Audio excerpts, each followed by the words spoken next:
Hi guys, நான் உங்கள் பிரதீபா. இன்னைக்கு காணும் பொங்கல். ஹாப்பி காணும் பொங்கல். காணும் பொங்கல் எல்லாருக்கும் விஷ் பண்ணு. காணும் பொங்கலை பற்றி எனக்கு அவ்வளோ இன்ஃபர்மேஷன் தெரியாதுங்க. அதனால தான் எங்கள் அம்மாட்ட போய் கேட்டேன். அவங்களோட ரியாக்ஷனை பாருங்களேன்.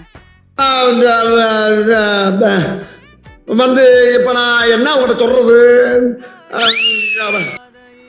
உழவத்தினால எல்லா ரிலேட்டிவ் ஒன்றா சந்திக்கிறனால அப்புறம் வந்து காலில் விழுந்து ஆசீர்வாதம் வாங்கினா காசு இல்லாமல் யாரும் அனுப்பவே மாட்டாங்க, தரவே மாட்டாங்க. நாங்கள் சின்ன வயசுல இருக்கும்போதுலாம் எல்லா காலையும் விழுந்து ஆசீர்வாதம் வாங்கி வந்து காசு வாங்குவோம். சொல்லுமா, ஏமா வந்து காஃபி உடம்பு நல்லது இல்லை, டீ ரொம்ப நல்லது? காஃபியை பரிந்துரைக்க மாட்டாங்க, டீ தான் பரிந்துரைக்கிறாங்க. டீ வந்து இதயத்துக்கும் கண்ணுக்கும் அவ்வளோ நல்லது. பொங்கல்னா என்னது? மாடு விடுவாங்க. அப்புறம் காணும் பொங்கல் நல்வாழ்த்து. காணும் பொங்கல் நல்லா ஷேர் பண்ணுங்க, ஃபாலோ பண்ணுங்க. கடிஜோக்கோட ஆன்சர் என்னன்னு பார்த்தீங்கன்னா, காஃபியில் 2 இருக்குது, ஆனால் டீயில் ஒரே இதாக இருக்குது. சோஃபியான்றவங்க கரெக்டாக சொல்லியிருக்காங்க.